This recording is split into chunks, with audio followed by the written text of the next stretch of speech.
In this video, I'm going to show you how you can group table data by a specific column or columns. So this is going to be really helpful if you are, say, doing some quality control checks on maybe some inspection items or something like that, and you've got a lot of items and you just want to group them up in a way that makes a little bit more sense depending on the type of work you're doing. So by default, we just show one long list of items, as you can see here. But when you've got a lot of items, it becomes quite hard just to eyeball them and sort of categorize them in the way that you want. So that's where grouping is going to come in really handy. Now let's say we want to group this data that we can see here by building. All we have to do is find the relevant column and just drag it into this section at the top. So whereas before we had that big long list, we've now only got 2 rows, and each one of these rows relates to a different building.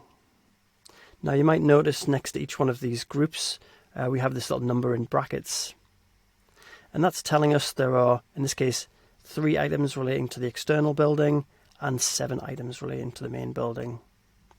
And if we expand out each of those groups, you'll see those items relating to that group. So all of a sudden this data is a lot easier to interpret. We can now sort of see at a glance which items are in which building. But we're not limited to a single column. Let's say we want to add an additional group. Maybe we want to group by location as well. Now all we need to do then is to drag the second column into the section at the top. And you can see now if we expand out that first group, we have a second group. This is the location that we've just added.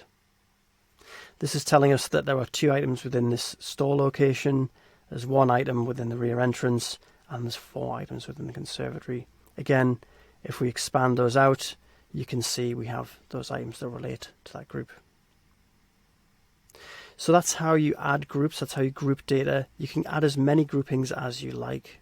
If you now want to remove those groups, all you do is you tap the cross next to the relevant group. And if we remove both of these groups, it's back to that initial list view that we saw. So that's how you group table data by a column or columns. And this is going to be very useful for quality control checks where you just want to view the data in a slightly different way.